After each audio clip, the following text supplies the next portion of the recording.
जय माता दी दोस्तों, श्री अन्नपूर्णा किचन में आपका स्वागत। आज हम बनाएंगे रसमलाई केक।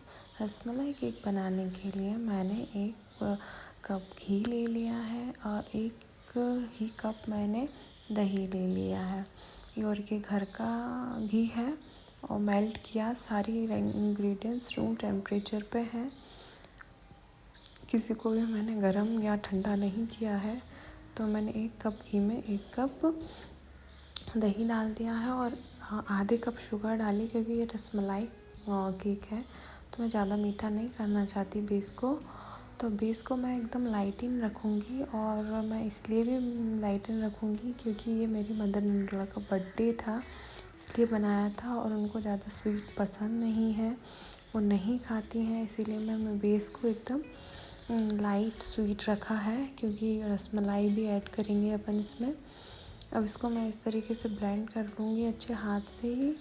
इसकी एक ही डायरेक्शन में घुमाना है ताकि ये मिक्स हो जाए, एक क्रीम बेस ले ले। फिर इसमें मैं डालूँगी 1 कप रवा, 2 कप मैदा। तो मैंने 1 कप रवा ले लिया है और 2 कप मैं मैदा लूँगी और उसमें ही मैं 1 चम्मच सोडा डालूँगी। ये जो मेरा मेजर कप है ये 250 ग्राम्स का है और 1 कप है, और जो मेरा छोटा कप है वो 1.5 है और वो 150 ग्राम्स का है। अब मैंने 1.5 चम्मच बेकिंग पाउडर लूँगी और आधे चम्मच मतलब आधे टीस्पून मैं वो ले लूँगी बेकिंग सोडा, क्योंकि मेरा केक की क्वांटिटी ज़्यादा रहेगी इसीलिए मैंने इस क्वांटिटी में ली। और इस तरीके से हम छनाएंगे। ये छनाने की प्रोसेस इसलिए करना चाहिए कि उनकी मैदे और मैं एयर बन जाती है और एक साथ ये सिमिलर वे में जाते हैं ना, तो हमेशा केक को इस तरीके से ही आटे को हमें ऐसे ही छनाना चाहिए ताकि उसमें कोई भी एयर ना रहे और एकदम मैदा और जो भी हमारे इंग्रेडिएंट्स हैं वो बराबर मिक्स हो, अच्छे से मिक्स हो, एक वॉल्यूम आ जाती है, क्योंकि स्टक हो जाता है आटा रखा रखा। और फिर मैं रूम टेम्परेचर पर ही 1 से 2 कप मतलब अपनी जो बैटर रहता है ना केक का, उसके अकॉर्डिंग मैं इसमें दूध मिलाकर चलाऊँगी। और मैंने ना इसमें बैटर में केसर का इस्तेमाल किया है, देख सकते हैं आप। मैंने 1 कटोरी में केसर और येलो वो घोलकर पहले से ही रख लिया है और थोड़ा सा मैं वनीला एसेंस भी डालूँगी। और मेरे को बैटर की जितनी कंसिस्टेंसी चाहिए ना उतना मैं दूध डालकर उसको अच्छी तरीके से मिला लूँगी, क्योंकि हम लोगों ने रात को भी सेलिब्रेट किया था, तो मैंने सिर्फ 2 से 3 मिनट में माइक्रोवेव में चॉकलेट केक बनाया था, बट मैं उसकी वीडियो क्यों नहीं बना पाई क्योंकि बहुत लेट हो गया था रात को। मैंने मतलब 11:45 पर केक बनाया था और हम लोगों ने जल्दी भी कट कर लिया था, मम्मी का बर्थडे था और चॉकलेट केक बनाया था। नेक्स्ट टाइम मैं चॉकलेट केक की भी रेसिपी भेज दूँगी। मैंने रसमलाई केक इसलिए बनाया क्योंकि मेरी मदर इन लॉ को रबड़ी केक और रसमलाई केक बहुत पसंद आते हैं और बेसिकली मेरे घर में चॉकलेट केक ज़्यादा किसी को पसंद नहीं है, इसीलिए मैंने सोचा कि आज मैं रसमलाई केक बनाती। तो मैंने देखिए इस तरीके से ये बैटर बना के रख लिया है और इसमें मैंने जो केसर घोला था ना दूध में, क्योंकि मुझे एक फ्लेवर चाहिए, एक कलर चाहिए, तो मैंने इसमें कलर इस्तेमाल नहीं किए हैं। और मैंने इसमें जब आइसिंग करूँगी ना तो बहुत सारी क्रीम भी इस्तेमाल नहीं किया, मैंने थोड़ा सा 5 से 6 ड्रॉप ना वनीला एसेंस डाल दिया है और केसर को दूध में फेंट कर डाल दिया, तो इससे हल्का सा अच्छा येलोइश कलर आ जाता है।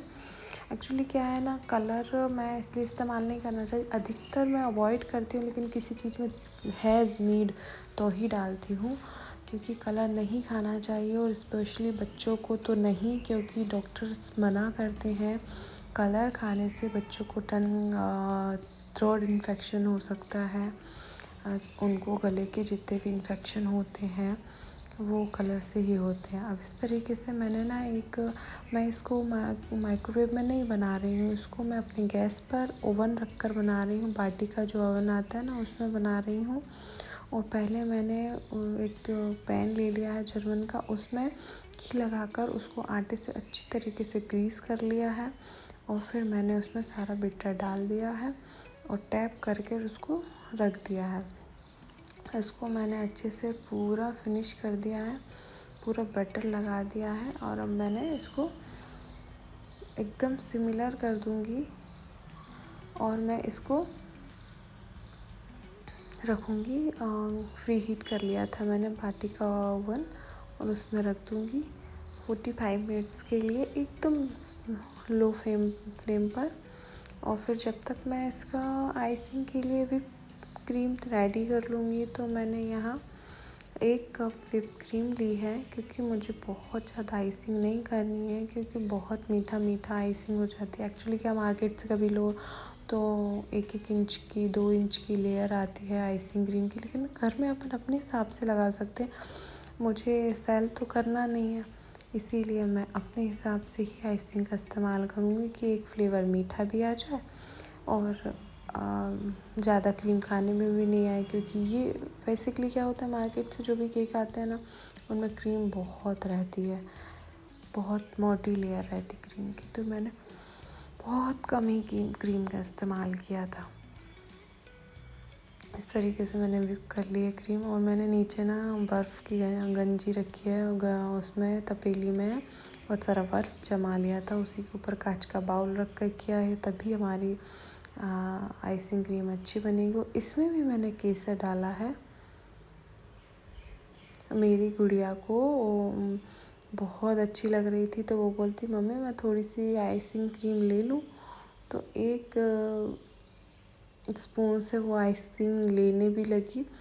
मैं बोलती मम्मी मैं ये क्या टेस्ट करके देख सकती हूँ। मैंने इसमें डाल दिया है केसर, इसका इसलिए हल्का सा येलोइश कलर आ गया है। हल्का सा उसको तवे पे रोस्ट कर लीजिए केसर को और हाथ से क्रश करके डाल दीजिए या फिर दूध में भिगा कर डाल दीजिए। और कभी भी आपको केसर का इस्तेमाल करना है तो हल्का सा तवे पे रोस्ट कर ले। ये ट्रिक से क्या होता है, केसर का बहुत अच्छा कलर भी आता है और बहुत जल्दी घुल जाता है केसर। इस तरीके से मैंने देखिए आइसिंग क्रीम, मेरी व्हिप क्रीम रेडी है। और मैं इसको थोड़ी देर के लिए रख दूँगी जब तक मेरा केक रेडी हो जाएगा। और केक का जो मेरा बेस है वो ठंडा हो जाएगा जब भी मैं इस्तेमाल करूँगी। और मैंने सिर्फ गैस को बंद करके थोड़ा सा कुछ काम करने गई थी और मेरी बेटी ने उसका ढक्कन निकाल दिया केक का। तो ऊपर की जो लेयर ऊपर तक जो बाउंस हुआ था ना, एकदम ऊपर तक आ गया था केक, वो मेरे ओवन के ढक्कन में हल्का सा चिपक गया था, तो हल्का सा ब्रोक हो गया था वो। फिर मैंने दोनों को स्लाइस कर ली है। बहुत लंबी वीडियो के कारण मैं पूरी डिटेल नहीं दी है, नेक्स्ट टाइम मैं सिर्फ केक की कटिंग का दूंगी आपको। और मुझे जल्दी भी थी क्योंकि बर्थडे सेलिब्रेट करना था, तो मैंने इस तरीके से 2 भागों में उसको कट कर लिया था बीच में। और मैंने इस तरीके से क्रीम लगा दी है, रसमलाई का जूस है जो वो डाल दिया है और रसमलाई डाल दी है। और मैं इस तरीके से बहुत ज़्यादा क्रीम नहीं लगाई। देखिए मैंने बहुत बड़ी लेयर नहीं बनाई है, सिर्फ स्वीटनेस के लिए लेयर बनाई है। मुझे नहीं चाहिए थी बहुत बड़ी लेयर, इसलिए नहीं लगाई है। और मैंने इस तरीके से देखिए उसके मैंने ना केक के क्या कॉर्नर्स हटा दिए थे बेस के। क्यों? क्योंकि जब हम केक कट करते हैं ना, मुझे एकदम सॉफ्टनेस चाहिए थी सभी जगह से और कॉर्नर थोड़े से हार्ड हो गए थे, इसलिए मैंने कॉर्नर को हटा दिया था। और मैंने स्टेप बाय स्टेप रसमलाई रखी, रसमलाई का जूस रखा और ऊपर सबसे ऊपर मैंने रसमलाई रख दी और फिर उसमें पिस्ता, काजू, थोड़े से स्प्रिंकल्स ये सब रखे। और मेरे पास ना रोज़ पेटल नहीं थे ड्राई वाले, तो मेरे पास एक था रियल रोज़ था जो मेरे गार्डन में लगा हुआ था, फ्रेश रोज़। उसको मैंने लिया और उसको मैंने माइक्रोवेव में सिर्फ 50 सेकंड के लिए इसे लीव्स को फैलाकर एक ट्रे में रख दिया और 50 सेकंड के लिए मैंने उसको स्टार्ट कर दिया। तो मेरे लीव्स इतने प्यारे क्रंची, इतने अच्छे बन गए ना, फ्रेश एकदम। ये ट्रिक बहुत अच्छी लगी मुझे, तो मैंने सोचा आपके साथ शेयर करूं। तो मैंने इस तरीके से तुरंत में रोस्ट किए ये गुलाब की पंखुड़ियाँ। तो आप रोज़ पेटल्स को कभी ऐसा करना चाहते हो तो आप तवे पे भी कर सकते हैं, लेकिन सिर्फ आपको फ्लेम ऐसी रखना है कि सिर्फ वो जले ना, सिर्फ हल्की सी ड्राई हो और एक उनमें बहुत अच्छा सा कलर आ जाए। और इस तरीके से देखिए मैंने रेडी कर लिया है केक। और इसमें मैं चॉकलेट से फ्रंट में माँ लिखूँगी। मेरी मदर इन लॉ का बर्थडे था और बच्चे बहुत एक्साइटेड थे, क्योंकि बच्चे अपनी दादी को रियल में बहुत लाइक करते हैं कि दादी हर वो इच्छा पूरी करती है अपने बच्चों की, अपने बच्चों को बहुत, मेरे बच्चों को बहुत प्यार करती हैं।